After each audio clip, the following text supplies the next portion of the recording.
This is Sangsi Baek from Mall Sensor Studio. I will quickly deliver the news about the protests in Iran. All of this information comes from the Institute for the Study of War in the United States. Currently, the Iranian Revolutionary Guard has issued a statement responding to the possibility of desertion. The Institute for the Study of War in the United States analyzed that there seem to be people within the Iranian Revolutionary Guard who are hesitant to suppress the protests. They estimate there may have already been desertions. On January 8th, a Kurdish human rights group reported the Iranian regime arrested dozens of Kermanshah security personnel for refusing to shoot protesters, suggesting some unrest in the Iranian Revolutionary Guard. This is footage from Tehran on January 8th.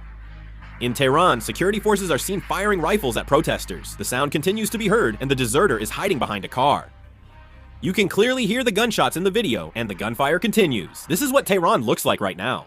This is the Saket Abad area in Tehran. Here you can see protesters calling for the restoration of the monarchy and the overthrow of the theocracy. The number of casualties among the security forces is also increasing.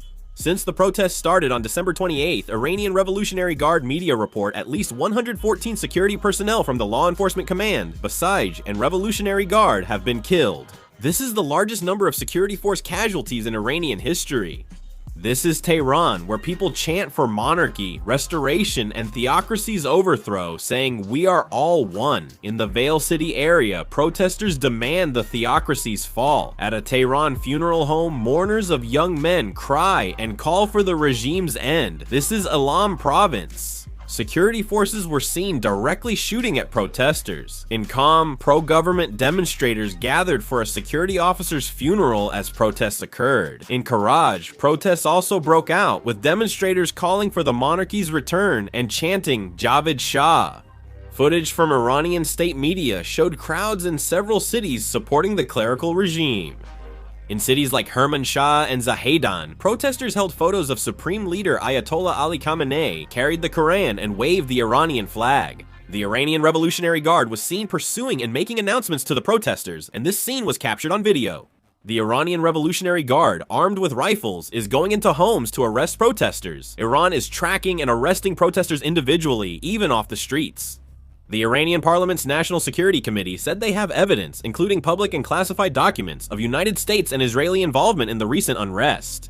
They claim all those who have died so far were backed by foreign forces. The Iranian foreign minister said the current unrest isn't a protest but a war against terrorism, and added the internet will soon be restored nationwide. Iranian Foreign Minister Abbas Araghchi said Monday Iran is willing to negotiate with the United States on mutual respect and interests. Reports from Tehran say security forces are visiting homes and businesses to seize private security camera footage. The Telegraph reported on Monday that the United States is preparing a cyber attack against Iran in response to Iran's crackdown on anti-government protesters. President Donald Trump said he is monitoring Iran's bloody protests and considering military options. Germany and Finland's leaders support the protests. President Alexander Stubb of Finland demanded an immediate end to attacks on protesters and called for detained protesters to be released.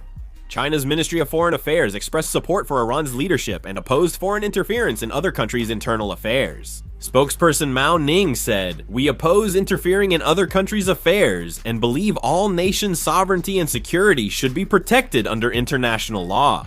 The European Union says it may impose more sanctions on Iran if needed. Antonio Guterres, the United Nations Secretary General, expressed concern over reports that Iranian authorities have used violence and excessive force against protesters across the country. If there is more news, I will make and upload another video. This concludes the video. Thank you.